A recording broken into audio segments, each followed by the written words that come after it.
ओ आकाश सूर्य चंद्रमा स्तुति करे सारा भूमंडल। ओ आकाश सूर्य चंद्रमा स्तुति करे सारा भूमंडल।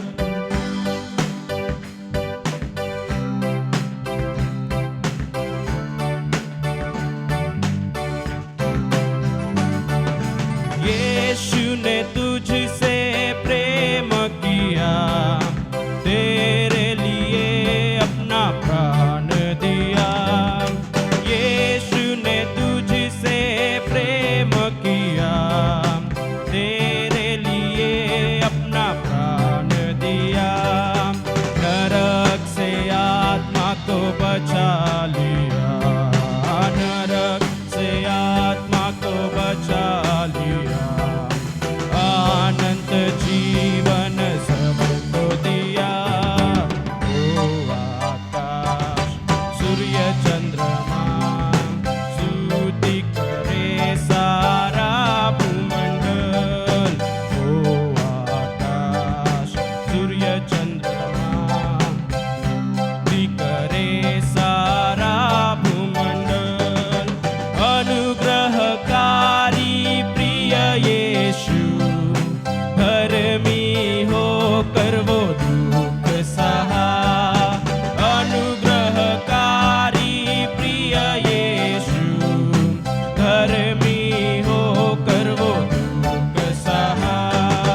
हरा दिया बैरी शैतान को, हरा दिया बैरी शैतान को। मृत्यु पर वह विजयी हुआ।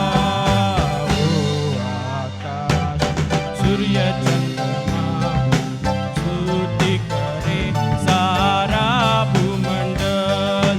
ओ आकाश सूर्य चंद्रमा स्तुति करे सारा भूमंडल। दूतों ने सुनाया सुसमाचार, यीशु जी आता है वो जरूर।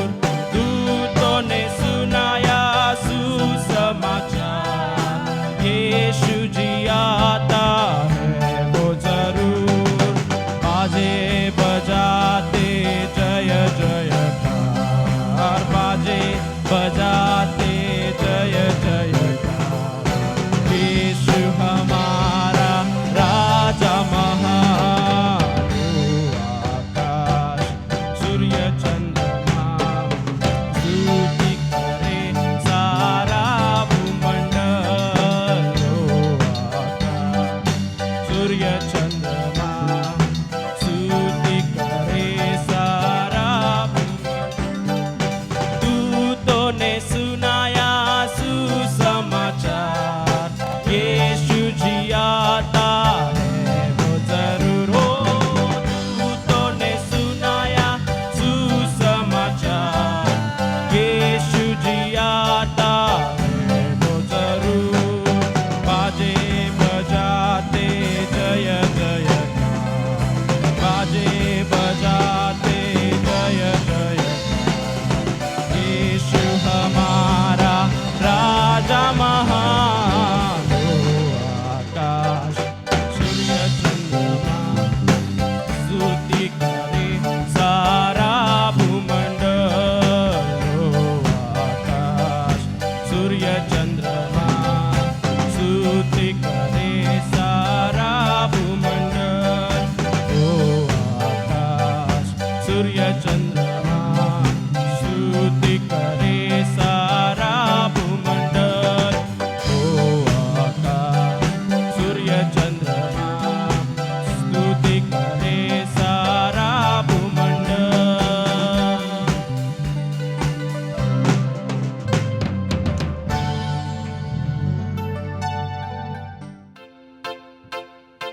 नीले आसमां के पार जाएंगे, मेरा यीशु रहता वहाँ। नीले आसमां के पार जाएंगे, मेरा यीशु रहता वहाँ। हम मिलेंगे बादलों पर, हम मिलेंगे बादलों पर, देखेगा सारा जहां, देखेगा सारा जहां। नीले आसमां के पार जाएंगे, मेरा यीशु रहता वहाँ। नीले आसमां के पार जाएंगे, मेरा यीशु रहता वहाँ। हम मिलेंगे बादलों पर, हम मिलेंगे बादलों पर। हो देखेगा सारा जहां, देखेगा सारा जहां। नीले आसमां के पार जाएंगे, यीशु रहता वहाँ। नीले आसमां के पार जाएंगे, मेरा यीशु रहता वहाँ। हो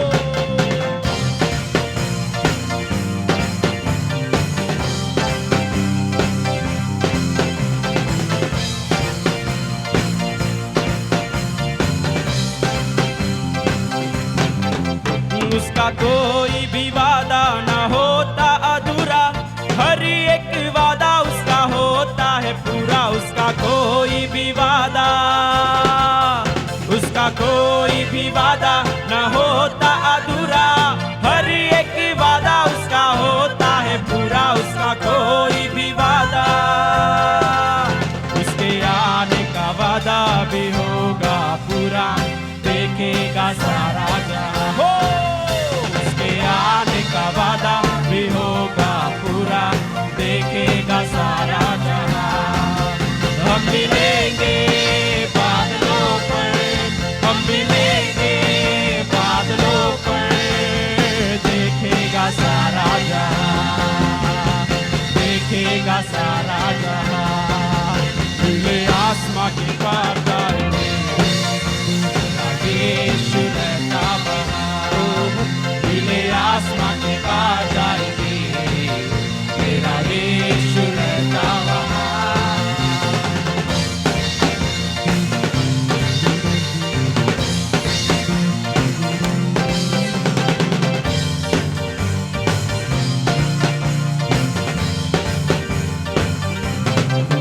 ये विश्वास है मेरा जो होगा पूरा, सपना ये मेरा ना रहेगा अधूरा। ये विश्वास है मेरा, हो ये विश्वास है मेरा जो होगा पूरा, सपना ये मेरा ना रहेगा अधूरा। ये विश्वास है मेरा, उसके संग हम रहेंगे अपने यीशु के, देखेगा सारा जहां। हो उसके संग हम रहेंगे अपने यीशु के, देखेगा सारा जहां। मिलेंगे बादलों पर, हम मिलेंगे बादलों पर, देखेगा सारा जहां, देखेगा सारा जहां।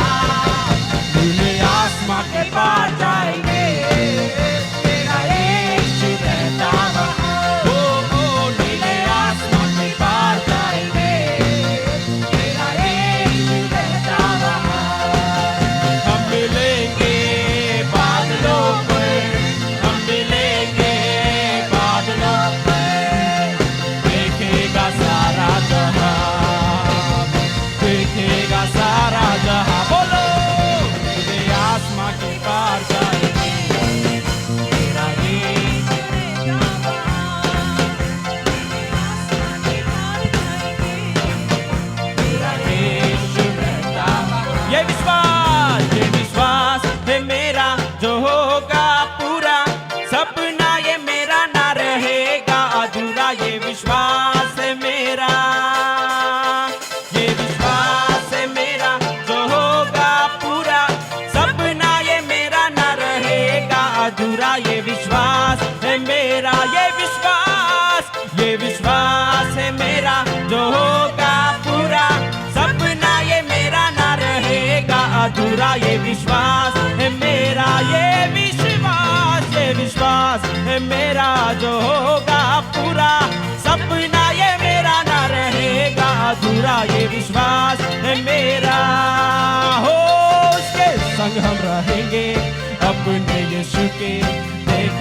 सारा जहां हो, उसके संगे हम रहेंगे अपने यीशु के, देखेगा सारा जहां। हम मिलेंगे बादलों पर, हम मिलेंगे, हो देखेगा सारा जहां, देखेगा सारा जहां, खुले आसमां के पार जाएंगे, खुले आसमां के पार जाएंगे, मेरा यीशु रहता वहां। नीले नीले नीले आसमां के पार जाएंगे, मेरा यीशु, खुले आसमां के पार जाएंगे, मेरा यीशु रहता वहां, मेरा यीशु रहता वहां, मेरा यीशु रहता वहां, मेरा यीशु रहता वहां, मेरा यीशु, मेरा यीशु। तू जल्दी आ जा मेरा यीशु, तू जल्दी आ जा मेरे यीशु। ये विश्वास में आज फिर एक बार दृढ़ता से ठाने हुए कहता हूँ, तू जल्दी आ जा।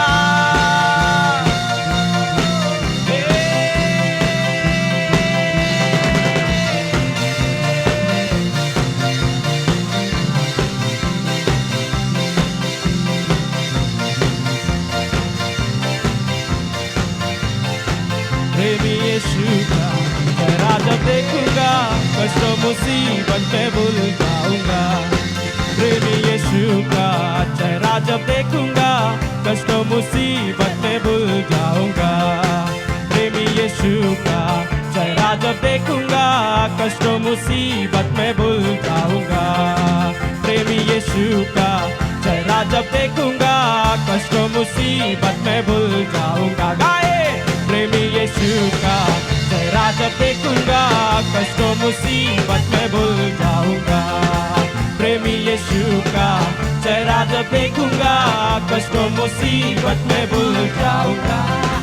तू आएगा, तू कब आएगा, हमको ले जाने तू कब आएगा। तू आएगा, तू कब आएगा, हमको ले जाने तू कब आएगा। तू आएगा, तू कब आएगा, हमको ले जाने तू कब आएगा। तू आएगा, तू कब आएगा, हमको ले जाने तू कब आएगा। प्रेमी यीशु का चेहरा जब देखूंगा, कष्टों मुसीबत में भूल जाऊंगा। प्रेमी यीशु का चेहरा जब देखूंगा, कष्टों मुसीबत में भूल जाऊंगा। प्रेमी यीशु का चेहरा जब देखूंगा, कष्टों मुसीबत में भूल जाऊंगा। प्रेमी यीशु का चेहरा जब देखूंगा, कष्टों मुसीबत में भूल जाऊंगा। प्रेमी यीशु तेरा चेहरा देखने के लिए तरसती है ये निगाहें, देखती है तेरी राहें। प्रभु तू कब आएगा, तू कब आएगा, तू कब आएगा, तू कब आएगा, तू कब आएगा।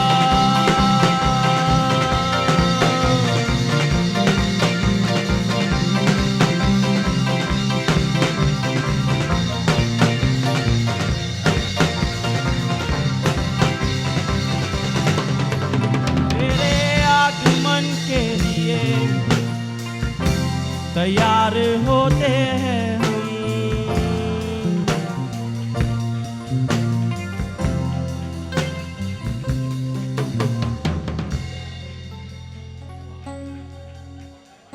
आइए अपने आप को समर्पण करें फिर एक बार।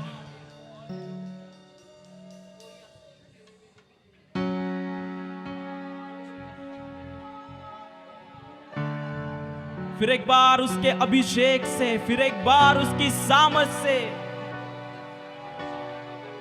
अपने आप को भरने के लिए तैयार हो जाए।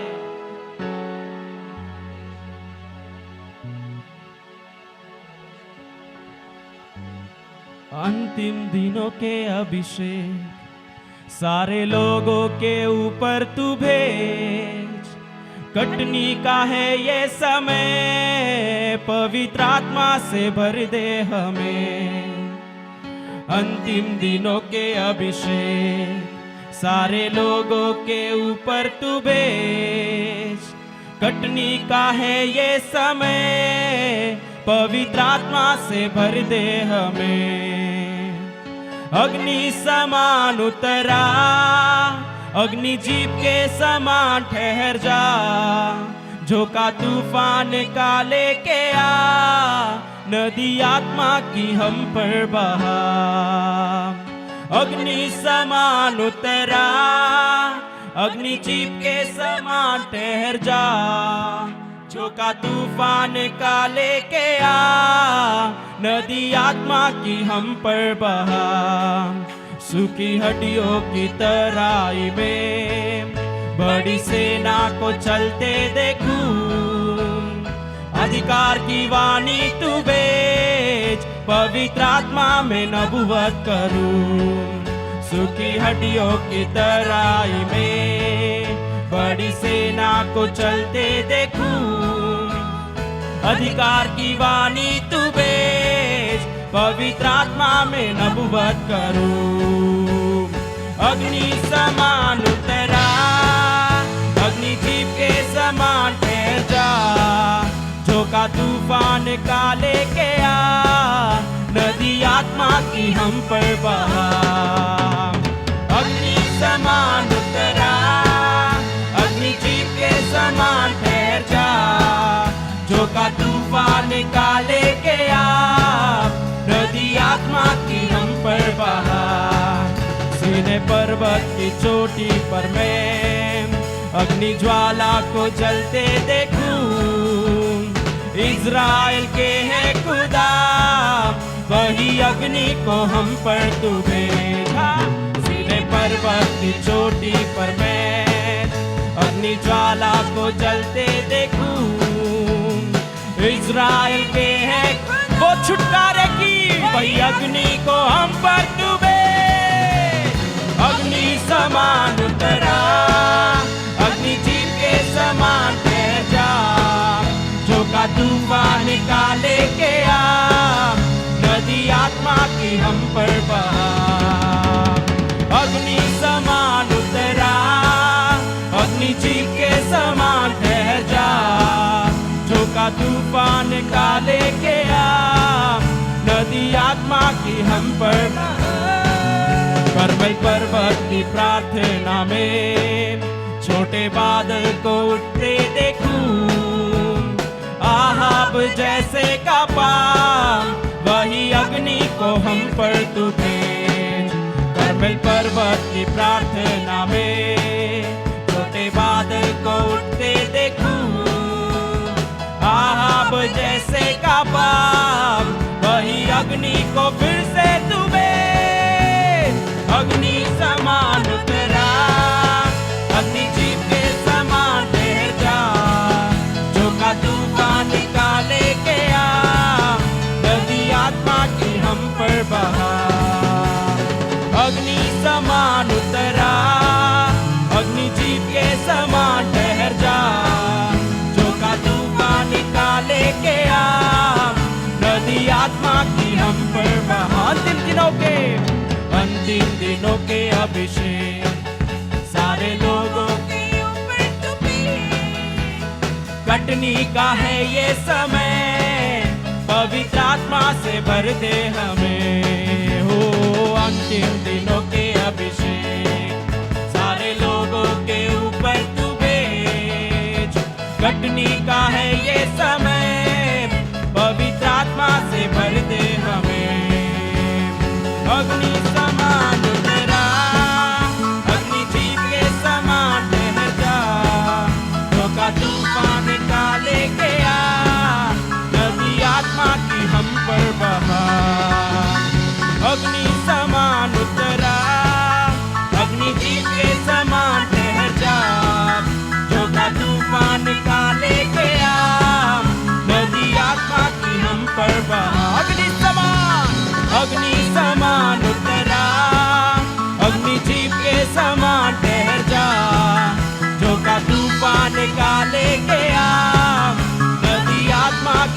पर बहा, अग्नि समान उतरा, अग्नि जीत के समान ठहर जा, झोंका तूफान का लेके आ, नदी आत्मा की हम पर बहा, अग्नि समान उतरा, अग्नि जीत के समान ठहर जा, झोंका तूफान का लेके आ, ओ नदी आत्मा की हम पर बहा, नदी आत्मा की हम पर बहा, नदी आत्मा की हम पर बहा, नदी आत्मा की हम पर बहा, फिर से वो नदी बहा, फिर से वो आत्मा की नदी, नदी आत्मा की हम पर बहा, नदी आत्मा की हम पर बहा, नदी आत्मा की हम पर बहा,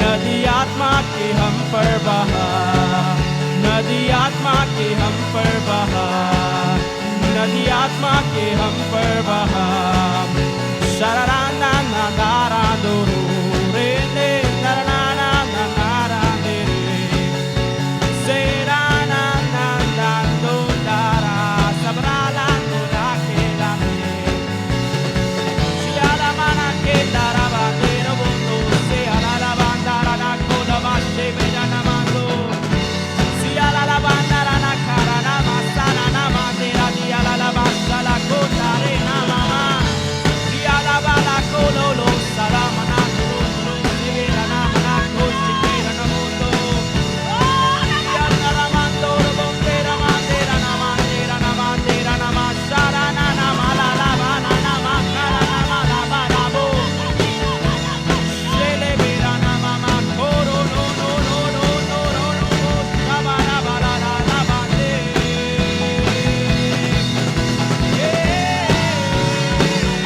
आला ला मांदो से ना मना मना मना कोरो कोरो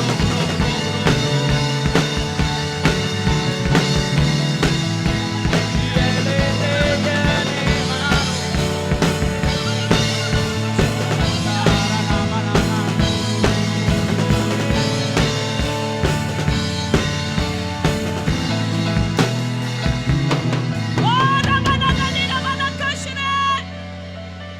एक डर की आत्मा जो इन दिनों में मेरे लोगों के अंदर काम कर रही है, वो डर की आत्मा कि मेरा क्या होगा, मेरी बीमारी के द्वारा मेरा क्या होगा, रिबेले का शना मेरी कमजोरी के द्वारा मेरा क्या होगा, वो डर की आत्मा इन दिनों में मेरे लोगों के अंदर बहुत ही सामर्थ्य से काम कर रही है।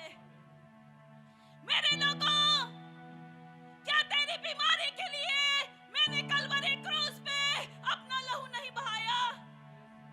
रबाना का शने, क्या तेरा प्रेम इन दिनों में ठंडा हो चुका है जो तू आज मुझ पे अविश्वास दिखाता है?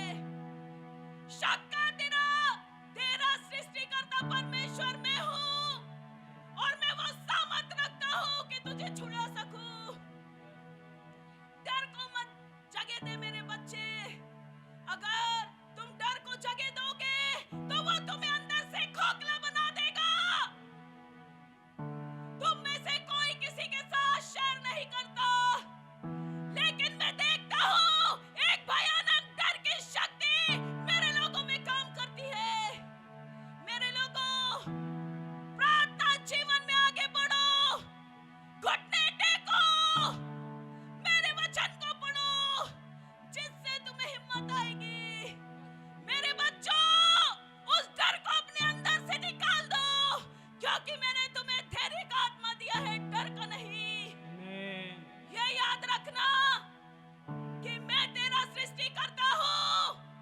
क्या बीमारी हो या संकट हो, कुछ भी हो या विपत्ति हो, मैं तुझे छुड़ाने के लिए शक्तिमान हूँ और मेरी अनुमति के बिना तेरे जीवन में कुछ भी नहीं होगा, ऐसा यहोवा कहता है। Hallelujah, hallelujah, hallelujah. Amen, Jesus, hallelujah, hallelujah. Praise God. Yala bala gara baka didi ke Without shere your ke dira. permission, Urari andere gala makala bakara baka didi ke shere ke dira. Hallelujah, hallelujah, hallelujah. Praise God. Yala bala gara didi. पूर्वी माझ्या पायाला दुखापत झाली होती. ती normal होती. मग मी काही त्याच्याकडे लक्ष दिलं नाही. हळूहळू त्या वेदना एवढ्या वाढल्या की मला चालता येत नव्हतं. लंगडत चालत होते मी घरीच मग ट्रीटमेंट घेत होते. पण तरी पण नंतर काही फरक पडत नव्हता आणि नंतर माझं चालणं एकदम बंद झालं. खूपच त्रास व्हायला लागला. कसलंच मी चालू शकत नव्हते. मग त्यानंतर मी हॉस्पिटलला जायचं ठरवलं आणि त्याच वेळेला पप्पांचा फोन आला होता आणि त्यांना सांगितलं मी सर्व. आणि हॉस्पिटलला जाण्याआधीच त्यांनी खूप प्रार्थना केली कळकळीची माझ्यासाठी. आणि खरोखर देवाने इतकं कार्य केलं की डॉक्टरांकडे गेल्यावर डॉक्टर म्हटले की कुठलाही मेजर इश्यू नाही आहे, होईल कवर लवकरच. आणि धन्यवाद देते देवाला की केवळ 2च दिवस मी ट्रीटमेंट घेतली आणि त्याच्यानंतर खरोखर केवळ प्रार्थनेने हळूहळू रिकव्हरी झाली आणि मी खरोखर आता व्यवस्थित चालू शकते. केवळ देवाची कृपा आणि दया आणि पप्पा मम्मींनी प्रार्थना केली म्हणून मी देवाला खूप धन्यवाद देते, त्याची स्तुती करते. प्रभूच्या नावाला धन्यवाद देते, त्याचा गौरव करते. गुरुवारच्या आणि बुधवारच्या रात्री असं मध्यरात्री 2 वाजता मला असं स्वप्न पडलं की 2 विहिरी आहेत. एका विहिरीत पाणी आहे, दुसऱ्या विहिरीतला आम्ही पाहू शकत नाही, जरा अशा अंतरावर आहे. आणि अभिषेक असे पैशाची पुडकी घेऊन असा उभं राहिलेला विहिरीच्या कडेला. आणि सायलेला ह्यांनी कुठं तरी घालवलं आहे म्हणून मी यांना बोलते की तुम्ही तिला का घालवलं म्हणून, एकटीला का तुम्ही जाऊन दिलं अंधारात, तिला जाऊन नाही द्यायचं म्हटलं. आणि एका ज्या विहिरीपाशी विहिरीत पाणी होतं त्या विहिरीच्या कडेला तृप्ती आम्ही असे सगळं उभं राहिलेलो आहेत. आणि मी यांना बोलते आणि मला अशा अचानक जागा आली आणि मी मनन करत होते की हे काय, मला भीती निर्माण झाली त्या ह्याच्यामध्ये. आणि मी पास्टरांना सांगून म्हटलं आणि मी विसरून गेले. परवा बी आम्ही काल बी असं टाईम म्हटलं बरं झालं आता बोलता येईल पास्टरांना, तर तिथं बी बोलता आलं नाही. मी तर म्हणजे असं हे सांगत होते की मला तेव्हापासून भीती निर्माण झाली की असं काय स्वप्नाची असेल म्हणून. प्रभूच्या नावाला धन्यवाद देते की प्रभून रात्री आज ज्यावेळेस आपली झूम मीटिंग झाली त्यावेळेस ते विहिरीचा अर्थ काय ते समजून दिला. आणि आता भविष्यवाणीच्याद्वारे असं म्हणायला हे झालं की परमेश्वर पिता खरोखरच मी घाबरत होते पण आता मी घाबरले नाही. तर प्रभूच्या नावाला धन्यवाद देते की त्यानं त्या स्वप्नाचा अर्थ समजून दिला. आणि खरोखरच विहिरी ह्या आपल्या जीवनात किती आशीर्वादाचे आहेत की उकरलेल्या विहिरी त्याच्यावर रात्री संदेशाच्याद्वारे टच केलं, आता भविष्यवाणीच्याद्वारे टच केलं म्हणून प्रभूच्या नावाला धन्यवाद.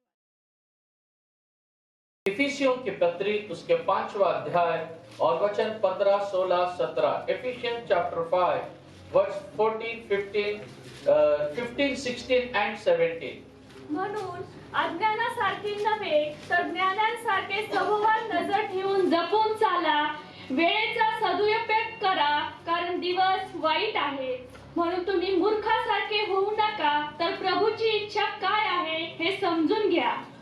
इसलिए ध्यान से देखो कि कैसी ऐसी चाल चलते हो, निर्बुद्धियों की नाई नहीं पर बुद्धिमानों की नाई चलो, और अवसर को बहुमूल्य समझो, क्योंकि दिन बुरे हैं. इस कारण निर्बुद्ध न हो पर ध्यान से समझो कि प्रभु की इच्छा क्या है.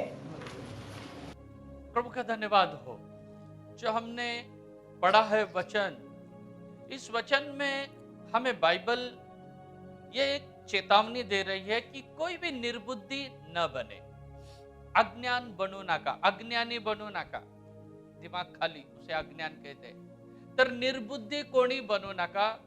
तर बाइबल म्हणतं की तुम्ही 15 वचन में लिखा है कि कोई भी निर्बुद्धि न बने. आपके चारों ओर क्या हो रहा है ये देखो. Praise the Lord. आपके चारों बाजू में क्या चल रहा है ये देखो, ये समझो करके लिखा है वहां पर. और समय का सही उपयोग करो.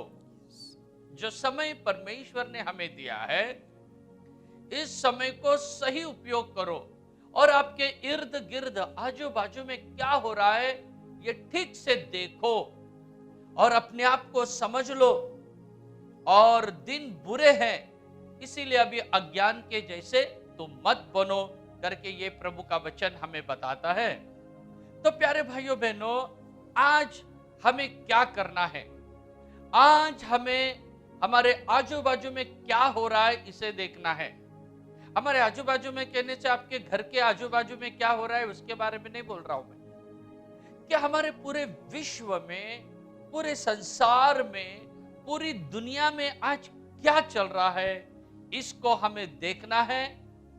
और देखने के बाद जो हमारा चाल चलन है उसे हमें बदलना है। और हम क्यों देखना है, बाइबल कहता है चारों तरफ, ताकि तुम मूर्ख न बनो, तुम सयाने बनो, क्योंकि समय बहुत बुरे हैं। प्रभु का धन्यवाद। तो अभी हम प्रभु की इच्छा को ठीक से समझने का समय है। हमारे चारों बाजू में देखिए क्या हो रहा है। हम आज ध्यान देने वाले, आज मैं कुछ बातें आपको बताने वाला हूं कि हमारे चारों बाजू में क्या हो रहा है, हम उस पर ध्यान देने वाले हैं। प्रभु का धन्यवाद हो। तो और हम ज्ञानी बनने वाले हैं, मूर्ख बनने वाले नहीं, क्योंकि बाइबल कहता है जहां अज्ञान है वहां लोग नाश होते हैं। हम पढ़ेंगे उस वचन को, होशे की किताब 4 अध्याय वचन 6, होशे 4 and 6, होशेचं पुस्तक 4:6। मेरे ज्ञान न होने से मेरी प्रजा नाश हो गई है। हाँ बस, ज्ञानाच्या अभावी माझ्या लोकांचा नाश झाला आहे। बस, ज्ञानाच्या अभावी माझ्या लोकांचा काय झालेला है, और ज्ञान के अभाव के कारण मेरे लोगों का क्या हुआ है। अगर हम चारों बाजू क्या चल रहा है नहीं देखेंगे, इफिसियों 5वां अध्याय 15, 16, 17 वचन अगर ठीक से पालन नहीं किया तो यही है जो होशे 4:6 में हमने पढ़ा है, ज्ञान के अभाव के कारण मेरे लोगों का क्या हो रहा है। तो हमें नाश नहीं होना है। आज जितने लोग मेरे वचन को सुन रहे हैं, आज जितने लोग मेरे वचन को देख रहे हैं, ऑनलाइन में कई लोग देख रहे हैं और कलीसिया में से कई लोग देख रहे हैं, सुन रहे हैं, तो प्यारे भाइयों बहनों, आज मैं आपको कुछ बातें बताने वाला हूं जो हमारे चारों ओर चल रही है, जो हमारे देश के चारों ओर चल रही है। हमें उसे देखना है और अपने जीवन को परिवर्तित करना है। प्रभु का धन्यवाद हो। तो आज मैं आपको बताने जा रहा हूं नई विश्व अर्थव्यवस्था के बारे में, न्यू वर्ल्ड ऑर्डर जिसे इंग्लिश में कहते हैं। नई विश्व व्यवस्था के कुछ बातों को मैं बताने वाला हूं। यह न्यू वर्ल्ड ऑर्डर है क्या? यह न्यू वर्ल्ड ऑर्डर जो है, अगर हम देखा जाए तो अभी का जो विश्व है यह न्यू वर्ल्ड ऑर्डर नहीं है, लेकिन एक न्यू वर्ल्ड ऑर्डर आने वाला है। एक नई विश्व व्यवस्था आने वाली है और वो मुख्य तौर पे कब रहेगी? मसीह विरोधी के राज्य के समय में रहेगी। नई विश्व व्यवस्था मसीह विरोधी के राज्य के समय में अस्तित्व में आने वाली है। उस समय में ये दुनिया में काम करने वाली है। तो अब मैं आपको बताऊंगा ये कैसे इसका काम अब शुरू हुआ है। कहने से नई विश्व व्यवस्था आई नहीं है, लेकिन वो अस्तित्व में आने के लिए कैसी तैयारियां हो रही है। फॉर एग्जाम्पल अगर देखो क्रिसमस फेस्टिवल आता है तो आप लोग क्रिसमस के दिन तैयार नहीं होते, उससे पहले कपड़े लेते हैं, उससे पहले घर को साफ सफाई करते हैं, उससे पहले प्रार्थना या जो भी वो करते हैं। तो उसी तरह इसकी भी तैयारी अब चल रही है, आया नहीं है। अभी समझो किसकी शादी है, 24 तारीख को शादी है, समझो किसी की 24 जनवरी को, तो अभी वो 23 तारीख को जागा नहीं होगा, 24 को नहीं तैयारी शुरू करेगा। ऑलरेडी वो कई महीने पहले ही वो क्या करेगा, तैयारियां शुरू करेगा। उसी तरह न्यू वर्ल्ड ऑर्डर अभी आया नहीं है, लेकिन उसकी तैयारियां चल रही है। तो न्यू वर्ल्ड ऑर्डर की तैयारी कैसी चल रही है, यह मैं आपको आज बताना चाहता हूं। प्रभु का धन्यवाद हो। तो कुछ इसके बारे में कुछ 5-6 बातें जरूरी है होना। तो उन 5-6 बातों के बारे में मैं आज आपको बताने वाला हूं, जो तैयारी होना जरूरी है न्यू वर्ल्ड ऑर्डर के लिए, जो कि मसीह विरोधी का राज्य होगा, जो कि शैतान की साजिश है। उसके बारे में मैं आपको बताने वाला हूं।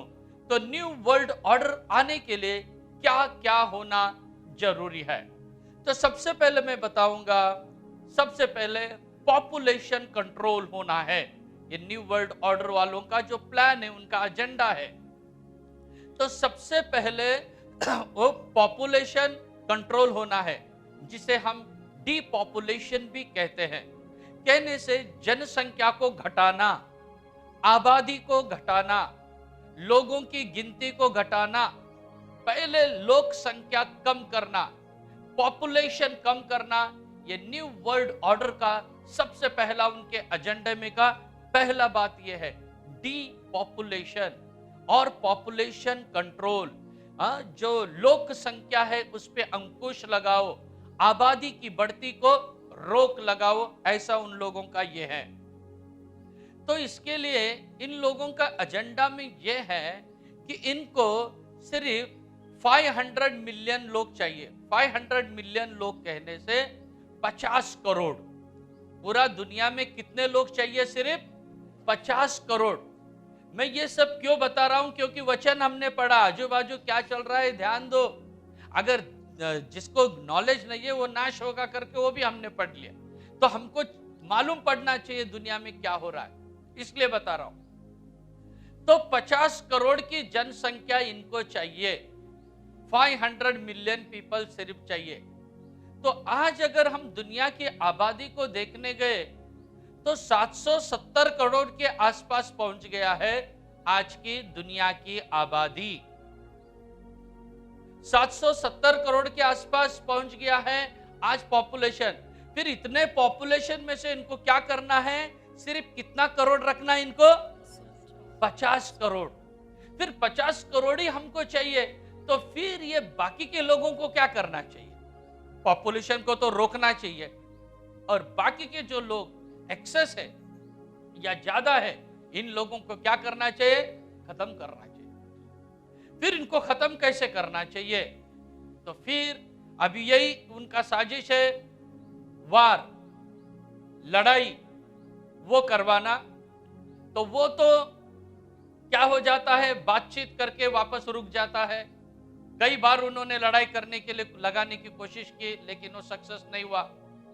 तो इसीलिए अभी उनका नया प्लान यह है कि जो छोटे बच्चे हैं स्कूल में वगैरह जाते हैं, तो उनके ऊपर ही नियंत्रण लगाना चाहिए। तो अभी इनके अलग अलग तैयारियां हैं, अलग अलग दुनिया में बातें चल रही इनके, जिसपे वहां पर इन लोग खुद छोटे बच्चों को कंट्रोल करना चाहते हैं, छोटे बच्चों को बढ़ती के ऊपर रोक लगाना चाहते हैं इन लोग। कुछ अलग प्रकार के वैक्सीन या कुछ अलग प्रकार के ट्रीटमेंट, या अलग प्रकार, बच्चे जब पैदा हो गया हॉस्पिटल में तभी उनके लिए कुछ इंजेक्शन या कुछ लगाना, ऐसा इनका एक साजिश है।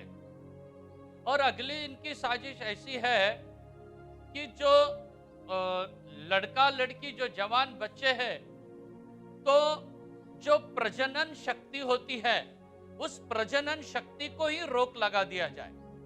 कहने से जो डिलीवरी होती है, बच्चा पैदा करने की जो क्षमता होती है, बच्चा पैदा करने की क्षमता को ही वो रोकना चाहते हैं अभी, तो ताकि प्रजनन शक्ति कम हो जाए।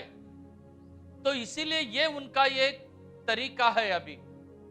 और तीसरा तरीका उनका ये है, अलग अलग प्रकार के वायरस को भेजना। तो उसका ही एक पार्ट है, उसका ही एक भाग है जो अभी कोरोना वायरस हमने देखा है, और अभी जो ओमिक्रॉन वायरस उन्होंने छोड़ा है। तो इसके द्वारा लोगों को मार डालना, पॉपुलेशन को घटाना, ये है। तो इसके लिए अभी जो हमारा कोरोना शुरू हुआ है 2019 से, तो अब तक जो ऑन रिकॉर्ड गवर्नमेंट का है, लगभग 60 लाख लोग अब तक मर गए। 60 लाख लोगों को ऐसे ही कोरोना के कारण उन्होंने मार दिया है। तो और जो रिकॉर्ड नहीं है ऐसा, उसमें कितने लोग मर गए मालूम नहीं है अपने को, लेकिन जो रिकॉर्ड है उसमें 60 लाख के आसपास मर गए। लेकिन अब रिकॉर्ड के बिना कितने लोग मर गए मालूम नहीं। तो ये सब पॉपुलेशन को क्या करना है? कम करना है। डीपॉपुलेशन करने का ही एक तरीका है। अभी इसमें से जो जो लोग बच रहे हैं, तो वो बच रहे हैं प्रभु की दया से।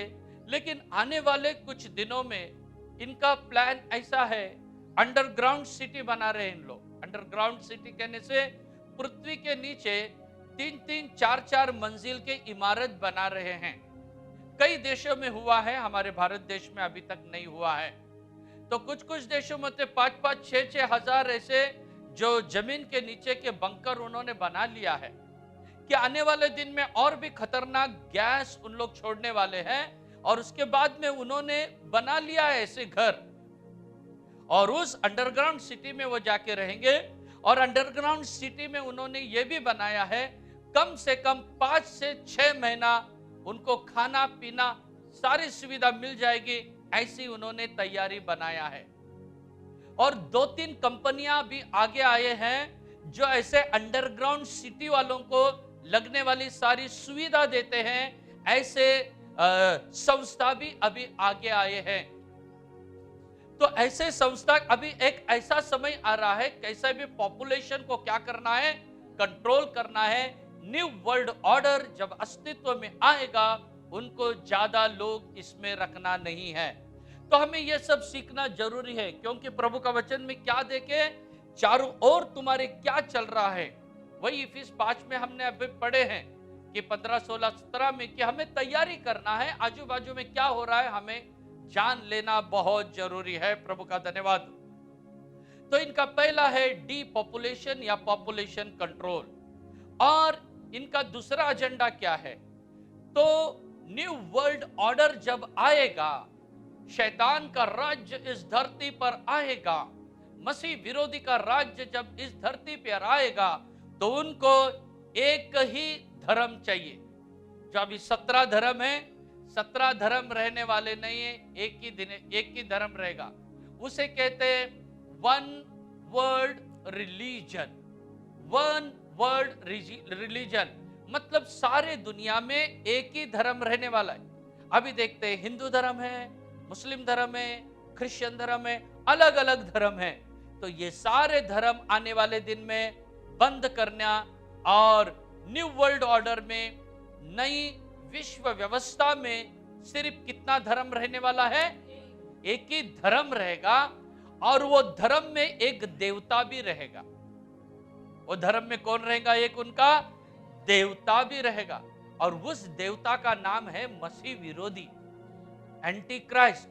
एंटा क्राइस्ट भी बोलते हैं, एंटी क्राइस्ट भी बोलते हैं, ख्रिस्त विरोधी भी बोलते हैं, मसीह विरोधी भी बोलते हैं, जानवर भी बोलते हैं उसको, बीस्ट भी बोलते हैं, अलग अलग नाम से वो परिचित है। तो मसीह विरोधी ये एक धर्म का देवता रहेगा, और सारे धर्म के लोग एक हो जाएंगे। और अब एक चर्चा का विषय सारे धर्म के लोगों ने ऐसे निकाला है, हम धर्म के नाम पे क्यों लड़े, धर्म के नाम पे हम फाइटिंग क्यों करना है। तो ये सारे धर्म को विसर्जन कर दो, डुबा दो, और एक ही धर्म अस्तित्व में लाओ करके इनकी तैयारी चल रही है। तो इनकी जो एक धर्म की तैयारी कब से चल रही है, वन वर्ल्ड रिलीजन इनको लाना है, और तैयारी कब से चली है मालूम है इनकी तैयारी कब से चली है? निशा, कधीपासून चालू आहे? तुझा जन्म झाला नव्हता तेव्हापासून। इसमें से आधे से ज्यादा लोग हैं वो पैदा भी नहीं हुए थे तभी, तब से चालू है। 1948 1948 से कोशिश चालू है कि धर्म में कितना राज्य, दुनिया में कितना राज्य आए, सिर्फ एक राज्य आए करके 1948 से इसकी प्रक्रिया चालू है।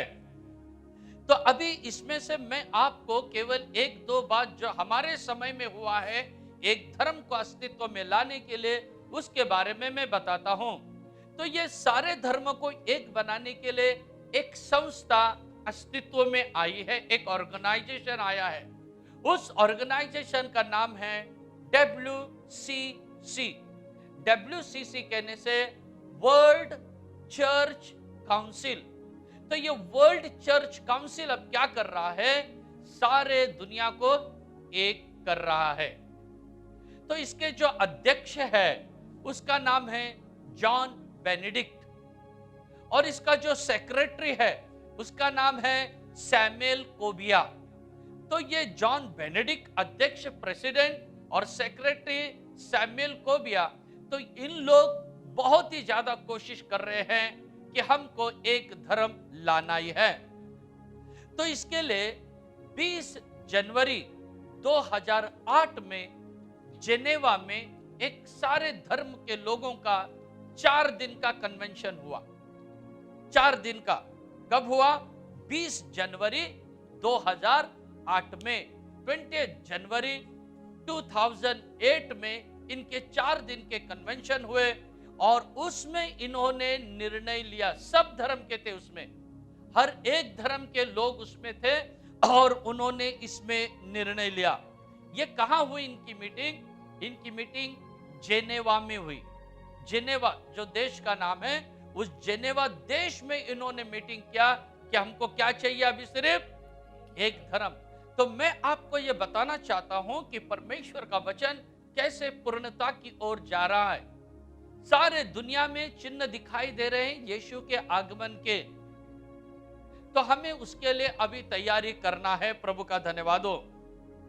फिर 9 नवंबर 2008, 9th of November 2008 में वापस जेनेवा में 150 धर्म के अलग अलग पुजारी, मतलब छोटे से लेके बड़े हर एक धर्म के 150 धार्मिक नेताओं को, रिलीजियस प्रेसिडेंट्स लोगों को उन्होंने इकट्ठा किया और उस बात के ऊपर उन्होंने स्टैंप लगा दिया कि अभी हमको धर्म के नाम पे लड़ना नहीं है, अभी हमको एक ही धर्म चाहिए, हमको एक ही रिलीजन अब चाहिए।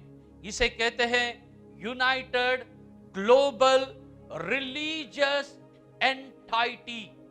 तो ये जो यूनाइटेड ग्लोबल रिलीजियस एंटाइटी है, एक संस्था जो सारे दुनिया में एक धर्म होना है करके ये अग्रसर रीति से अब काम कर रही है। तो देखिए मसीह विरोधी के राज्य की तैयारियां कैसी हो रही है। तो परमेश्वर के राज्य के लिए आपको और मुझको कितना अधिक तैयारी करना है। परमेश्वर के राज्य को हमको बढ़ावा देना है। कैसे बढ़ावा देना है? जो अन्य जाति के लोग हैं जिन्हें यह सब मालूम नहीं है, आप उन्हें पता करके दे सकते हैं। कई लोग कहते हैं कि हमें किसी को बताने में थोड़ा शर्म आता है या हम ठीक से बता नहीं पाते। तो ऐसे समय में आप लोग जो अपने ऐसे वीडियो उनको शेयर कर सकते हो ताकि उनको सही रीति से इसके बारे में पहचान हो सके। तो प्रभु का धन्यवाद हो।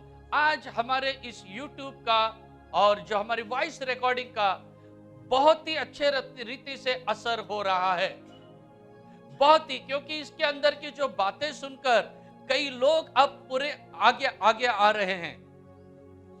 तो स्पेशली पिछले हफ्ते में मुझे कई पास्टर्स लोगों के फोन आए और कई अच्छे विश्वासियों के फोन आए और नॉन क्रिश्चियन लोगों के भी फोन आए, जो यीशु को जानते नहीं उनके भी फोन आए। और कई लोग तो ऐसे हैं, उनका कहना है कि अभी उनको बपतिस्मा चाहिए। प्रभु का धन्यवाद हो। तो लेकिन हमने प्रभु के वचन उनको ठीक से समझा दिए, वो बात अलग है। तो ये जो अब सच्चाइयां हैं अब लोगों के लिए जरूरी है। हर एक व्यक्ति को ये मालूम पड़ना चाहिए कि भाई दुनिया में क्या हो रहा है। पिछले हफ्ते में मैंने आपको बताया था ये कोरोना रोना धोना क्या है। ये एक साजिश है। बाइबल का वचन पूरा होने की एक तैयारियां है। ये सब होना बहुत जरूरी है। देखिए कैसे अभी मैंने आपको वन रिलीजन के बारे में बताया है कि सारे धर्म के लोग एक विचार के साथ आ रहे हैं, एक जगह एक विचार से वो आ रहे हैं, एक विचार के साथ। ये बाइबल में भी लिखा है आखिरी दिनों में एक विचार के साथ लोग आएंगे करके।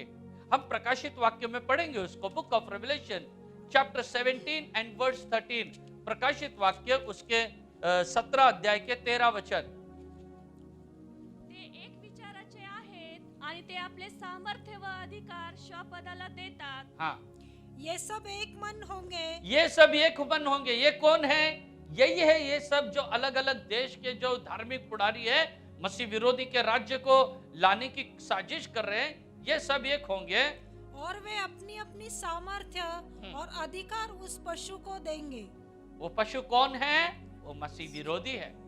पहले मैंने बताया इसके अलग अलग नाम हैं, और इस अलग अलग नाम में वो मसीह विरोधी एक नाम है, पशु उसका नाम है। प्रभु का धन्यवाद। तो इस रीति से मेरे भाइयों बहनों, ये जो न्यू वर्ल्ड ऑर्डर, जो नई विश्व व्यवस्था है, उसकी तैयारी की तरफ ये दुनिया बढ़ रहा है। अब आपको मुझे चौकस होना है। इफिसियों की पत्री जो हमने पढ़े 5वां अध्याय, जैसे वहां 15, 16, 17 में पढ़े, अज्ञानी मत बनो, मूर्ख मत बनो, आजू बाजू में क्या चल रहा है देखो। होशे 4:6 में पढ़े, अगर परमेश्वर का ज्ञान नहीं है तो लोग नाश हो जाते हैं। तो हमें अब नाश नहीं होना है, हमें प्रभु के लिए तैयार होना है। तो इसीलिए दुनिया में क्या चल रहा है यह आपको पता होने के लिए, हमारी कलीसिया को पता होने के लिए, हमारे लोगों को पता होने के लिए इस विषय के साथ मैं आपके सामने आया हूं। प्रभु का धन्यवाद हो। तो और तीसरी बात इनकी क्या है? तीसरी साजिश इनकी क्या है? तो तीसरी साजिश इनकी यह है कि इनका कहना है one military force. One military force कहने से एक ही सेना होना चाहिए। अभी एक ही सेना होना चाहिए। न्यू वर्ल्ड ऑर्डर में अलग अलग सेनाएं नहीं रहेगी। जैसे मैंने कहा एक ही धर्म होना चाहिए, अभी बताया अलग अलग धर्म होना नहीं चाहिए, क्योंकि मसीह विरोधी इनका देवता है। अगर एक ही धर्म नहीं होगा तो क्या प्रॉब्लम होगा मैं आपको बताता हूं। अगर मसीह विरोधी आएगा, मुसलमान धर्म से, इस्लामिक से अगर आएगा, तो बाकी के क्रिश्चियन और बाकी के लोग क्या करेंगे? विरोध करेंगे, नहीं हम इसके अंडर में काम नहीं करने वाले। अगर क्रिश्चियनिटी में से कोई आएगा, ये सब इस्लाम के लोग, बाकी के लोग इराद हो अगेंस्ट हो जाएंगे, हम इस क्रिश्चियनिटी से आए हुए एंटी क्राइस्ट के अंडर में हम काम नहीं करेंगे, हम इसका विरोध करेंगे। तो इसीलिए सब क्या होना है? एक होना है। तो इसी तरह अभी आने वाले दिन में भी वन मिलिट्री फोर्स होगा, वन वर्ल्ड मिलिट्री फोर्स। ये बात बहुत अच्छा है, वन वर्ल्ड मिलिट्री फोर्स। तो क्योंकि अभी भारत की सेना अलग है, चाइना की अलग है, अमेरिका की अलग है, रूस की अलग है, अलग अलग सबके सेना है। तो अगर समझो चाइना में से कोई आएगा तो बाकी के देश की सेना लोग क्या करेंगे? उसको विरोध करेंगे। अगर अमेरिका से आया तो बाकी के लोग विरोध करेंगे। इसीलिए ये प्रॉब्लम नहीं होने के लिए सारे विश्व में एक ही क्या बनने वाला है? लड़ाई की तैयारियां होगी, एक ही मिलिट्री फोर्स बनेंगे सारी दुनिया में। तो क्या ये पॉसिबल है? हाँ, क्यों नहीं पॉसिबल? इसकी तैयारी ऑलरेडी शुरू है। इसकी तैयारी भी ऑलरेडी शुरू हुई। इसकी तैयारी कब से हुई आपको आप जानते हैं? 1949 1949 से लेकर वन मिलिट्री फोर्स बनाने की तैयारियां चालू है। सबसे पहले ये जो बात सामने आई 4 अप्रैल 1949 को, 4 अप्रैल 1949 में सबसे पहले ये बात अस्तित्व में आई कि हमें एक मिलिट्री फोर्स चाहिए, हमें एक ही मिलिट्री का ये चाहिए, सेना चाहिए, अलग अलग सेना नहीं चाहिए। तो इसके लिए ऐसा होगा, सितंबर महीना में, मंथ ऑफ सितंबर ईयर 2000, सितंबर महीना के 2000 सितंबर 2000 में लगभग 19 देश इकट्ठा हुए, और 19 देश इकट्ठा हुए और इन्होंने नाटो की स्थापना की। इन्होंने नाटो की इसके लिए देखो 3 बात मैं आपको आज बताने वाला हूं जो एक ही मिलिट्री फोर्स होना चाहिए करके। तो वो 3 में से पहला है नाटो। नाटो अस्तित्व में आया। तो नाटो का मतलब क्या है? North Atlantic Treaty Organization. North Atlantic Treaty Organization, यह अस्तित्व में आया। इसके पहले कुछ कम सेना थे, इनके कम देश थे, फिर धीरे धीरे इनके 19 देश इनके साथ जुड़ गए, फिर 28 देश इनके साथ जुड़ गए, और ऐसे ऐसे अभी इनके देश की संख्या क्या हो रही है, नाटो की बढ़ते जा रही है। नाटो की संख्या अभी बढ़ती जा रही है। तो अभी इसके और भी कई देश बढ़ गए, 30 से भी ज्यादा देश मेरे ख्याल से अभी इनके हो गए। तो कई नाटो की अब देश बढ़ गए, ये पहली बात है। और दूसरा 1957 में 1927 में और एक ऑर्गेनाइजेशन अस्तित्व में आया जो एक सेना बनाने के लिए, वो भी उसके लिए मददगार हुआ, और उसका नाम है EEC। EEC कहने से यूरोपियन इकोनॉमिकल कम्युनिटी, EEC। 1957 में EEC अस्तित्व में आ गई, और EEC के 10 राष्ट्र एक साथ आ गए EEC में, और ये 10 राष्ट्र लोग एक साथ आके उन्होंने EEC की स्थापना की। तो उसके लिए मैं बाइबल में से एक वचन पढ़ना चाहता हूं, प्रकाशित वाक्य की किताब उसका 13 अध्याय और वचन 1, book of Revelation chapter 13 and verse 1। नंतर मी एक श्वापद समुद्रातून वर येताना पाहिले, त्याला 10 शिंगे व 7 डोके असून त्याच्या शिंगांवर 10 मुकुट आणि त्याच्या डोक्यांवर देवनिंदात्मक नावे होती। और मैंने एक पशु को समुद्र में से निकलते हुए देखा, जिसके 10 सींग और 7 सिर थे। बस 10 सिंग, ये जो 10 सिंग करके हमने पढ़े ना, यही है वो EEC के 10 राष्ट्र। मसीह विरोधी को वो बाद में सपोर्ट करने वाले हैं। और एक वचन को हम पढ़ेंगे, प्रकाशित वाक्य 17 अध्याय और वचन 12, रेवलेशन चैप्टर 17 एंड वर्स 12। जी 10 शिंगे तू पाहिली ती 10 राजे आहेत। बस हाँ। और जो 10 सिंग तूने देखे वे 10 राजा है। वो 10 राजा है या 10 देश है या 10 कंट्रीज है। हाँ? और आगे पढ़िए उसको। जिन्होंने अब तक राज्य नहीं पाया और उस पशु के साथ घड़ी भर के लिए राजाओं का सा अधिकार पाएंगे। राजाओं का सा वो अधिकार पाएंगे करके ये 10 राष्ट्र के बारे में यहाँ पर लिखा है। तो ये जो EEC के जो 10 राष्ट्र है, मैं उनके नाम आपको बताना चाहता हूं। इसके बारे में लिखा है इसके पहला ये जो देश है, पहला देश इसका है फ्रांस, और दूसरा है बेल्जियम, और तीसरा है लक्समबर्ग, और चौथा देश है हॉलैंड, और 5वां देश है इसका इटली, और 6वां है वेस्ट जर्मनी, और 7वां है डेनमार्क, और 8वां है इंग्लैंड, और 9वां है आयरलैंड, और 10वां है ग्रीस, जिसे यूनान भी कहते हैं। तो ये 10 देश EEC के 10 देश है। कहने से ये तो अभी अस्तित्व में है, ये तो शायद उनको भी नहीं मालूम रहेगा। EEC जो उन्होंने बनाए शायद उसको भी नहीं मालूम रहेगा कि हम मसीह विरोधी को मिलने वाले। लेकिन बाइबल के वचन पूरा होने के लिए ये न्यू वर्ल्ड ऑर्गेनाइजेशन आने वाला है। नई जो दुनिया की व्यवस्था, नई विश्व व्यवस्था अस्तित्व में आएगी, और ये सब लोग उनके साथ जाके मिलने वाले हैं। तो मैं इन सब बातों के द्वारा आपको ये बात बताना चाहता हूं, देखिए हम मसीह विरोधी के राज्य के कितने करीब है, कितने नजदीक है। लेकिन उससे पहले प्रभु यीशु मसीह का राज्य आएगा, उस राज्य के लिए हम कितना अधिक तैयार होना चाहिए। तो प्यारे भाइयों बहनों, मैं आपको यह सब बताने का, यह सब मैं आपके सामने रखने का कारण क्या है? यही है, अपने बुरे रास्तों को छोड़ दो, अपने गलत रास्तों को छोड़ दो, और ये अपनी चालाकी को छोड़ दो, जिसे मराठी में कहते हैं फसवा फसवी, ये बात को छोड़ दो। एक अच्छा शुद्ध और पवित्र जीवन बिताओ, और क्या कहते हैं उसमें, कपट रहित जीवन बिताओ। अगर आप किसके साथ बात करते हो ना, तो आप उनके साथ अच्छा सामने बात करके पीछे उनकी बुराई कभी नहीं करना।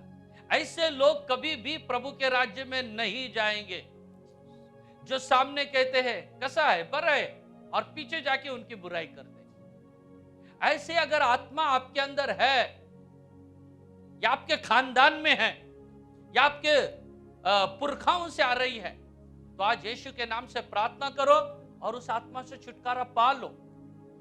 अगर आप लोगों को छुटकारा नहीं मिल रहा है, पूरा परिवार उपवास करो, इसके लिए पूरा परिवार उपवास करो और इस तरह के जो गफले से बाहर आ जाओ, इस तरह की बुरी जिंदगी से बाहर आ जाओ। क्यों नहीं तो आप इस तरह के न्यू वर्ल्ड ऑर्डर में आप लोग फंस जाएंगे, जो शैतान का राज्य, आप लोग उसमें फंस जाएंगे और उस समय हमको बचाने वाला कोई नहीं रहेगा। अभी बचाने वाला पवित्र आत्मा है, अभी बचाने वाला यीशु है, अभी बचाने वाला परमेश्वर है, अभी बचाने वाले प्रभु के सेवक लोग आपके साथ है, पवित्र आत्मा आपके साथ है, वचन आपके साथ है। हमें पूरी तैयारी करना है प्रभु के राज्य के लिए। प्रभु का धन्यवाद, प्रभु की स्तुति और महिमा हो। तो ये है दूसरा, पहले मैं बताया था आपको ये वन मिलिट्री फोर्स के लिए नाटो, और दूसरा बताया मैंने EEC, और तीसरा मैं आपको बताता हूं ATT। ATT का क्या है full form? Arm trade treaty, arm trade treaty, वही है ATT का फुल फॉर्म। तो ये किसने बनाया? ये जो बनाया 25 सितंबर 2013 में अस्तित्व में आया। 25 सितंबर 2013 में जो अमेरिका के राष्ट्राध्यक्ष थे ओबामा ने ये ATT बनाया। और जब ओबामा ने इस बात को बनाया, ओबामा के इस संकल्प को बहुत से देशों ने इसको मान्यता दी और एक साथ इसमें 121 कंट्रीज ज्वाइन हो गए, 121 कंट्रीज इसमें ज्वाइन हो गए और वो सब अब इस बात को सहमत देते हैं। प्रभु का धन्यवाद हो, प्रभु की स्तुति और महिमा हो। तो प्यारे परमेश्वर के लोगों, इस तरह एक ही मिलिट्री फोर्स कैसे बनना है, इसकी तैयारी। अगर नाटो हो सकता है, अगर EEC हो सकता है, अगर ATT हो सकता है, तो वन मिलिट्री फोर्स भी हो सकता है। और ये कब रहेगा? न्यू वर्ल्ड ऑर्डर, नई विश्व व्यवस्था के समय में ये होने वाला है। प्रभु का धन्यवाद हो। अब मैं आपको चौथा बात भी बताने वाला हूं। और क्या एक होना चाहिए? एक ही पैसा होना चाहिए, जिसे कहते हैं one currency, one world currency. सारे दुनिया का एक ही पैसा होने वाला है, सारे दुनिया के लिए एक ही पैसा होने वाला है, सारी दुनिया का आने वाले दिन में। क्योंकि अमेरिका से अगर वो खड़ा होगा मसीह विरोधी, तो वो डॉलर दिखाएगा सबको। अगर चाइना से खड़ा हो गया तो वो येन दिखाएगा। येन मतलब वो, जैसा हम रुपीस बोलते हैं, डॉलर बोलते हैं, उसको येन कहते हैं। वहां का जो चलन है, वहां की करेंसी, उसको येन कहते हैं। अगर इंडिया से कोई बुड्ढा खड़ा हो जाएगा तो वो रुपीस दिखाएगा। तो ये प्रॉब्लम नहीं चाहिए हमको, ना इंडिया का चाहिए, ना चाइना का येन चाहिए, हाँ, और ना अमेरिका का डॉलर चाहिए। तो अभी इसीलिए इन्होंने इस फंदा को दूर करने के लिए, क्योंकि जो गवर्नमेंट मसीह विरोधी राज्य करेगा वो पूरी दुनिया के ऊपर राज्य करेगा। केवल एक अमेरिका, एक चाइना, एक भारत, एक रशिया नहीं रहेगा। जैसे एक भारत के ऊपर अभी एक सरकार राज्य कर रहा है, ऐसे सारी दुनिया के ऊपर एक ही सरकार राज्य करेगा, वो है मसीह विरोधी एंटी क्राइस्ट। और ये बात होने वाली है, बहुत जल्दी होने वाली। इसीलिए अभी वन करेंसी बनाने की तैयारी है। तो भी इसके ज्यादा डिटेल में मैं नहीं जा रहा हूं, लेकिन कुछ बात मैं आपको इसके बारे में बताने वाला हूं, वन करेंसी के बारे में। तो ये जो वन करेंसी होने वाली है, ये डिजिटल करेंसी होगी। डिजिटल करेंसी होगी वो आने वाले दिनों में।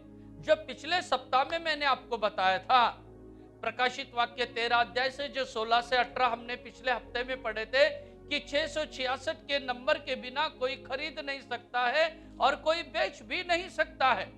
वही है डिजिटल करेंसी। आने वाले दिन में 666 का नंबर जो सब जगह होगा, उसी के माध्यम से ये वन करेंसी होने वाला है। सारे व्यवहार ऑनलाइन होने वाले हैं आने वाले दिनों में, सारे व्यवहार।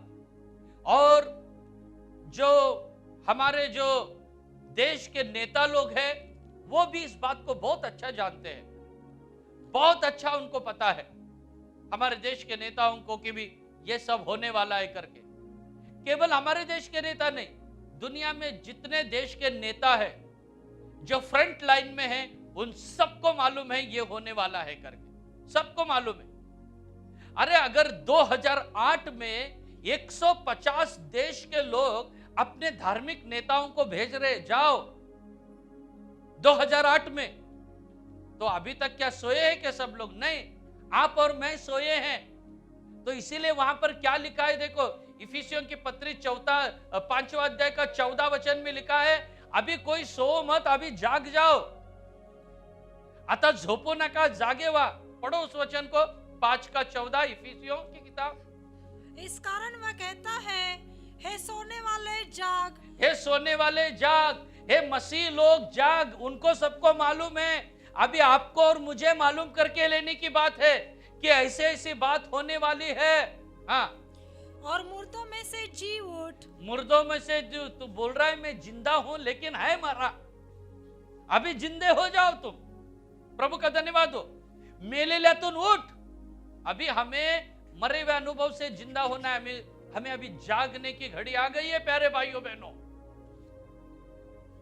अभी ज्यादा समय नहीं रहा है, बे के बे दूनी चार, अभी आपको आगे बढ़ना है।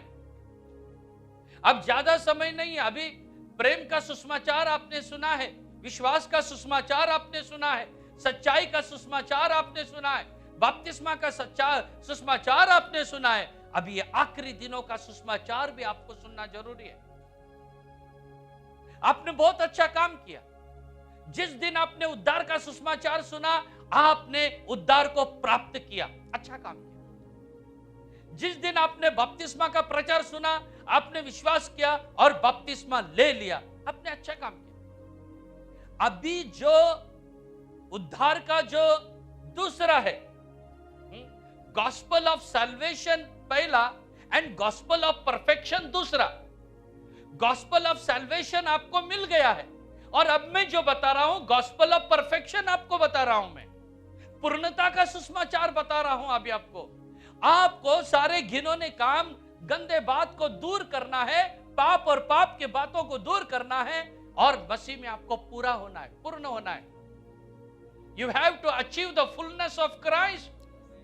यीशु मसीह का पूर्णता को प्राप्त करो। अभी वापस छोटे बच्चे मत बनो। देव प्रीति है, परमेश्वर प्रेम है, गॉड इज लव, अरे वो है, अभी उधर ही बैठेगा क्या? 2 1 जा 2 2 2 जा 4 करके आगे बढ़ो ना। उसकी सिद्धता को देखो, उसकी पवित्रता को देखो, उसकी महिमा को देखो और उसकी सच्चाई को देखो और फसावट के जीवन से बाहर आ जाओ। मैं आप लोगों से यही उम्मीद करता हूं, जो हमारा चर्च है इससे भी और जो ऑनलाइन में हमारे वीडियो को पसंद करने वाले जो हमारे लोग हैं उनसे भी मैं एक ही अपेक्षा करूंगा कि आप हो सके उतना अपने आप को इन दिनों में पवित्र करके पूर्ण करने की कोशिश करो। अब वो क्या कर रहा है, मेरी पत्नी क्या कर रही है, मुझे अभी देखने की जरूरत नहीं है। मेरा यीशु क्या कर रहा है वो देखने की जरूरत है अभी मुझे। मेरा हस्बैंड क्या कर रहा है, मेरी पत्नी क्या कर रही है, मेरे बच्चे क्या कर रही है, मेरी बहू क्या कर रही है, मेरा ससुरा क्या कर रहा है, मेरी सास क्या कर रही है, मेरे बाजू वाले क्या कर रहे हैं, मेरे चर्च के लोग क्या कर रहे हैं। अरे छोड़ो इस बात को, ये बाबा आदम के जमाने की बात है, छोड़ो उसको। अब एक नया सिद्धांत लो। एक नई बात आज से ठान लो, नहीं मुझे दुनिया से लेना देना नहीं है, मुझे मेरे यीशु से लेना देना है। एक निर्णय ले लो।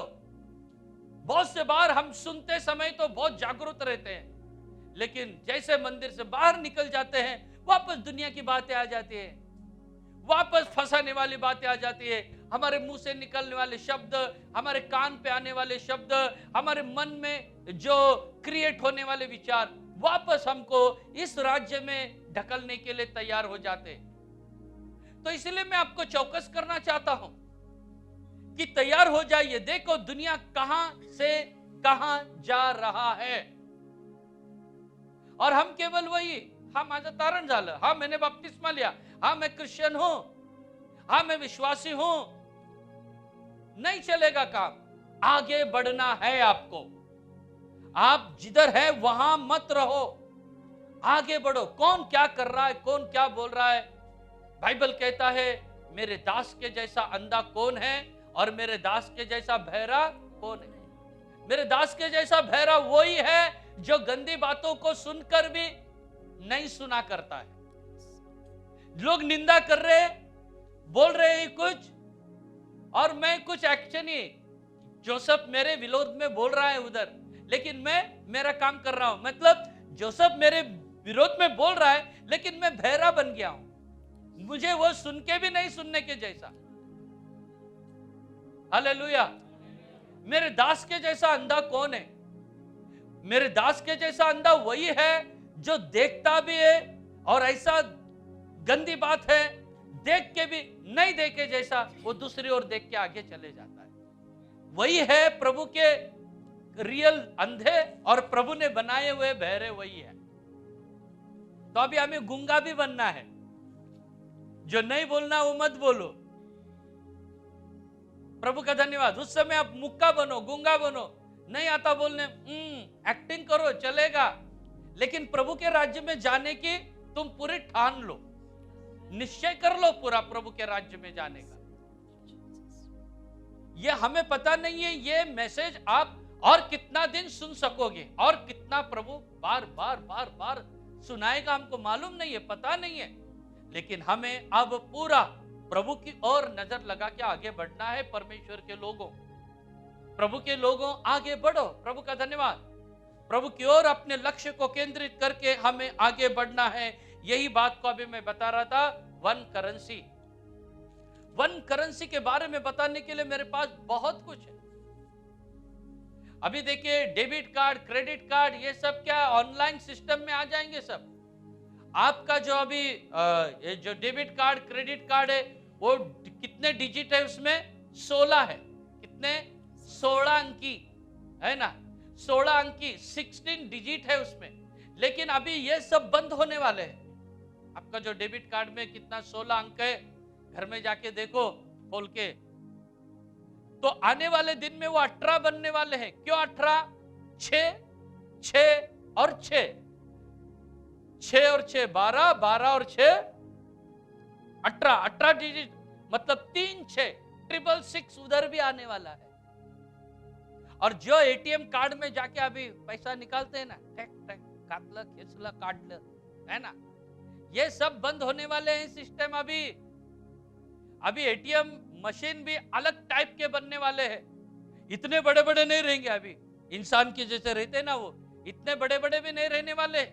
एक छोटे छोटे एटीएम कार्ड आने वाले आने दिन में, और आपको फिर कार्ड की जरूरत नहीं है। उन दिनों में डायरेक्ट जो माथे पर या हाथ पर माइक्रोचिप रहेगा वो ऐसा दिखा देने का उसके सामने, जैसा अभी वो हम कभी कभी बिग बाजार में या मॉल में जाते हैं तो जैसे वो इलेक्ट्रॉनिक डिटेक्टर से जैसा देखते हैं ना, इस तरह होगा। हाथ उधर बता दो, आपका एटीएम चालू होगा, पैसा लेना है लो, भरना है भर दो। ये सिस्टम आने वाला है। वन करेंसी की तरफ पूरा दुनिया जाने वाला है। अगर सब ऑनलाइन होने वाला है तो नोट, रुपीस रहने वाला नहीं है, डॉलर रहने वाला ही नहीं है, एन रहने वाला ही नहीं है, पाउंड रहने वाला ही नहीं है, क्योंकि सब ऑनलाइन हो जाएगा। इसीलिए अलग अलग करेंसी, डिजिटल करेंसी अभी अस्तित्व में आ रही है। ये सब क्या संकेत है? ये हमें यही संकेत दिलाते हैं मसीह विरोधी का राज्य, न्यू वर्ल्ड ऑर्डर बहुत जल्दी अस्तित्व में आने वाला है। प्रभु का धन्यवाद, प्रभु की स्तुति हो। और पांचवी बात, अब मैं समाप्त करने जा रहा हूं एक 5 मिनट में। पांचवी बात इनकी रहेगी one world language. One world language, one world language भी होने वाला है। तो वन वर्ल्ड लैंग्वेज कैसा रहेगा आपको पता है क्या? वन वर्ल्ड लैंग्वेज, सारी दुनिया की एक ही भाषा होने वाली, एक ही भाषा। फिर वो कौन सी भाषा रहेंगी सारी दुनिया की? कोई बोलेगा हिंदी, मी रोज मराठी बोलते म्हणून मराठी, हाँ गुजराती, पैसे वाले उधर इसीलिए गुजराती। ये सब चलने वाला नहीं है। वन लैंग्वेज, आपको आश्चर्य होगा सुन के, मुंह से नहीं रहेगा वो लैंग्वेज, इलेक्ट्रॉनिक डिवाइस में से वो लैंग्वेज आने वाला है। मुंह से नहीं बोलेंगे आप, इकडे ये तिकडे जा, ये खा वो खा, पढ़ बस उठ जेवला का, ये नहीं रहेगा। धन में इलेक्ट्रॉनिक डिवाइस बात करेगी, आपको इलेक्ट्रॉनिक से बात करना पड़ेगा। कुछ संख्याएं ऐसी आएगी, वो संख्या में वो बात होगा, वो है वन वर्ल्ड लैंग्वेज। ये सब बंद हो जाएगा आने वाले दिन में। प्रभु का धन्यवाद हो। तो वो लैंग्वेज में अगर आप बात करने से ही वर्ल्ड हाई लेवल तक आप जा सकते हो। नहीं तो आप आपकी भाषा हिंदी या मराठी पंजाबी बोलते रहने से आप आपके घर वालों तक ही सीमित रहोगे, अपने लोगों तक सीमित रहेंगे, लेकिन वो खाना या बेचना आप नहीं कर सकेंगे क्योंकि आपको लैंग्वेज नहीं आ रहा है। क्या नहीं आ रहा है आपको? लैंग्वेज। हाँ, तो इसीलिए ये, और आप अभी तो भी आप लोग बाजार में जाते हैं, लैंग्वेज नहीं रहने से भी बटाटा देख के बोलेंगे मिर्ची देख के बोलेंगे ये, लेकिन उस समय चीज ही आपके सामने नहीं रहेगा तो फिर आपका एक्शन भी कुछ काम नहीं करने वालेगा। वो लैंग्वेज ही आपको सीखना पड़ेगा। वो लैंग्वेज शुरू हुआ है ऑलरेडी, वो बात भी आगे बढ़ रहा है। और भी रहेगा, छठवां रहेगा वन वर्ल्ड कोर्ट। कोर्ट भी रहेगा, वन वर्ल्ड कोर्ट। ये जो दुनिया का एक ही कोर्ट रहेगा। अभी जो रहेगा सेशन कोर्ट रहता है, हाई कोर्ट रहता है, सुप्रीम कोर्ट रहता है, ये सारे कोर्ट कचहरियां बंद हो जाएंगे, ये जज भी भाग जाएंगे सब। तो आने वाले दिन में एक ही कोर्ट रहने वाला है न्यू वर्ल्ड ऑर्डर में। तो ऐसे कई बातें हैं प्यारे भाइयों बहनों, और ये सब one world new world order की तरफ जा रहा है। भारत में अभी नया शुरू हुआ है, एक राष्ट्र एक राशन कार्ड। क्या शुरू हुआ है? एक राष्ट्र एक राशन कार्ड। ऐसे अलग अलग कई बातें हैं अब दुनिया में, सारे संसार को न्यू वर्ल्ड ऑर्डर की तरफ ले जा रही है, नई जो विश्व व्यवस्था की ओर ले जा रही है। आपको और मुझे इन दिनों में तैयार होना है। क्या पढ़े हम? इफिस 5:14 में क्या पढ़े? और एक बार हम पढ़ेंगे उसको। ये निद्रिस्ता, हाँ, इस कारण वह कहता है, हे सोने वाले जाग और मुर्दों में से जी उठ, तो मसीह की ज्योति तुझ पर चमकेगी। ये सोने वाले कौन है? सोने वाले जिसको ये दुनिया में क्या चल रहा है पता नहीं है, वो है सोने वाले। प्रेज द लॉर्ड, प्रभु का धन्यवाद। अभी हमको जागरूक होना है। हो सकता है जो मैंने बातें आपको बताई है कितने लोगों के पल्ले पड़ी या पड़ी नहीं मालूम नहीं है। कुछ लोगों को आधा समझ में आया, कुछ लोगों को 70% समझ में आया, कुछ लोगों को 80% समझ में आया, कुछ लोगों को कुछ भी नहीं समझा, लेकिन उनको एक समझ में आया, पुढं काहीतरी होणार है, आने वाले दिन में कुछ तो भी होने वाला है, ये पक्का मालूम पड़ गया है उनको। प्रभु का धन्यवाद हो, कुछ तो भी जरूर होने वाला है प्यारे भाइयों बहनों। इसीलिए अब ये दुनिया में ये सब रोगराई फैल रही है, एक के बाद एक, एक के बाद एक, एक के बाद कोरोना गया, ओमिक्रोन, एक के बाद ये लगातार चलता रहेगा। और आने वाले दिन में इसकी तीव्रता बढ़ेगी। कब बढ़ेगी? जब सारे देशों में ये बन जाएंगे, बंकर्स बन जाएंगे। बंकर्स कहने से अंडरग्राउंड सिटियां बन जाएगी, तो उस समय में इसकी तीव्रता और भी बढ़ेगी। लेकिन प्रभु आपसे और मुझसे प्यार करता है, इसीलिए आज आपने मेरे वचन को सुना है। अब 1 घंटे से भी ज्यादा प्रभु के वचन को मैंने आपके सामने रखा हूं, बताया हूं, तो आप इसको और भी सुनो और भी अमन करो अपने लाइफ में, और भी इसको समझने की कोशिश करो और अपने जीवन को प्रभु के राज्य के लिए बनाने की पूरी तैयारी करो। परमेश्वर आपको आशीष करेगा। आइए अपने बाइबल को हम बंद करेंगे, अपना लाइफ प्रभु के लिए हम समर्पण करेंगे। आइए हम सब उठ के खड़े हो जाएंगे, अपने जीवन प्रभु के लिए समर्पण करें। हालेलुया। एक ऐसी व्यवस्था आ रही है जो कि सारी दुनिया को एक उस नरक की चपेट में लेके जाएगा। यही समय है प्रभु से बातें करने का,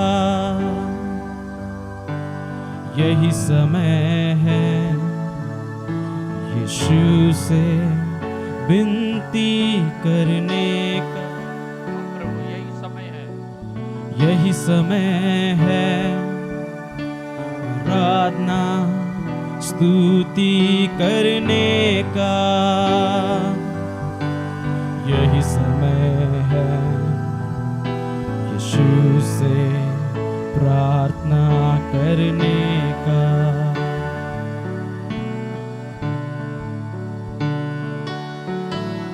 यही समय है यीशु से बातें करने का, यही समय है यीशु से विनती करने का, यही समय है आराधना स्तुति करने का, यही समय है यीशु से प्रार्थना करने का। हालेलुया,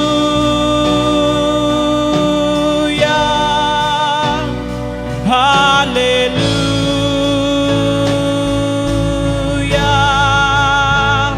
हालेलुया,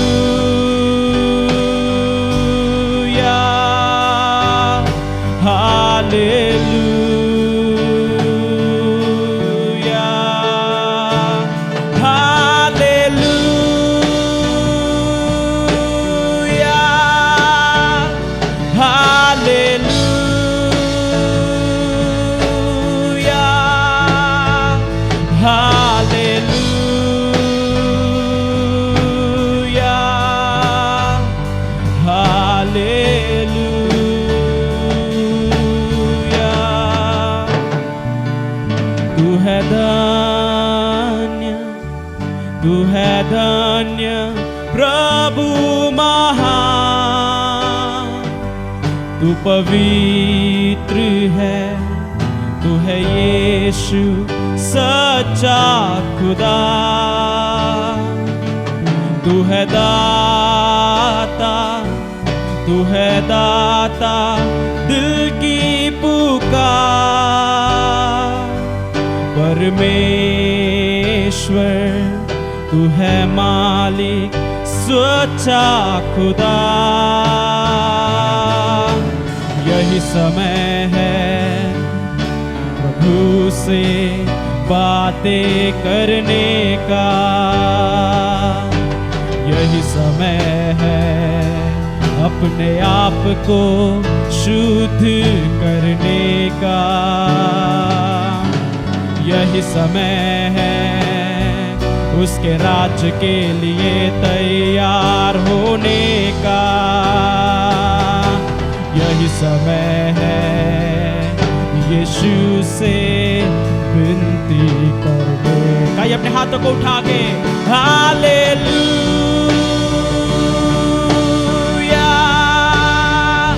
हालेलुया,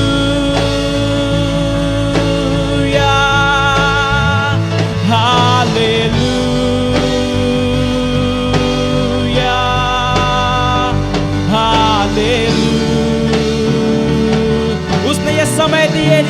उसके धन्यवाद हालेलुया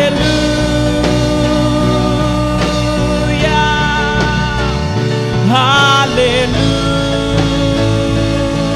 दिए हुए समय के लिए हालेलुया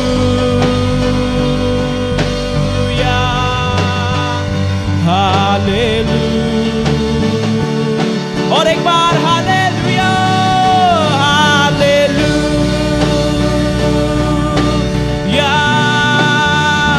हाले क्योंकि ये समय तूने हमें है दिया हालेलुया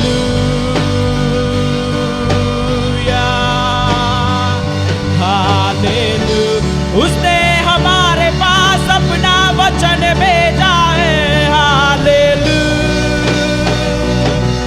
वो हमें तैयार कर रहा है हालेलुया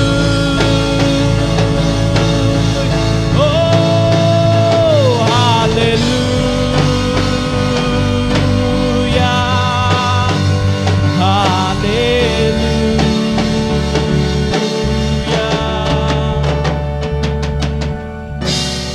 हाँ, अभी वो हमसे प्यार करता है, हमें तैयार करता है।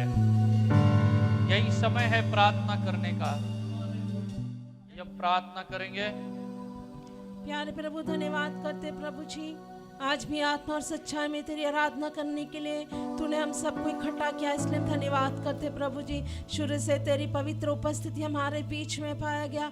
आत्मा में प्रभु जी गीत गाकर तुझ में खुशी मनाने के लिए तूने मदद किया। भविष्यवाणी के द्वारा तूने हमसे बातें किया। धन्यवाद। तूने हमें डर की आत्मा नहीं लेकिन हिम्मत की आत्मा दिया है, धैर्य की आत्मा दिया है प्रभु। हमारे चारों तरफ की परिस्थिति को देखकर डरने बिना हमारी आशा को नया करने के लिए तू मदद कर प्रभु। जीवित गवाहियों को तुम्हारे बीच में खड़ा किया, इसलिए धन्यवाद करते। तूने किए हुए अद्भुत कामों के लिए धन्यवाद। आज भी तेरे वचनों के द्वारा तूने हमें चेतावनी दिया, इसलिए धन्यवाद करते प्रभु। नए विश्व व्यवस्था के बारे में हमने सुना प्रभु जी। प्रभु कितने सारे तैयारियां हो चुके हैं प्रभु। जैसे इफिसियों में हमने पढ़ा, अभी सोने का समय नहीं लेकिन जाग उठने का समय है। अज्ञानियों के समान नहीं प्रभु, बुद्धिमान बनने का समय है प्रभु जी।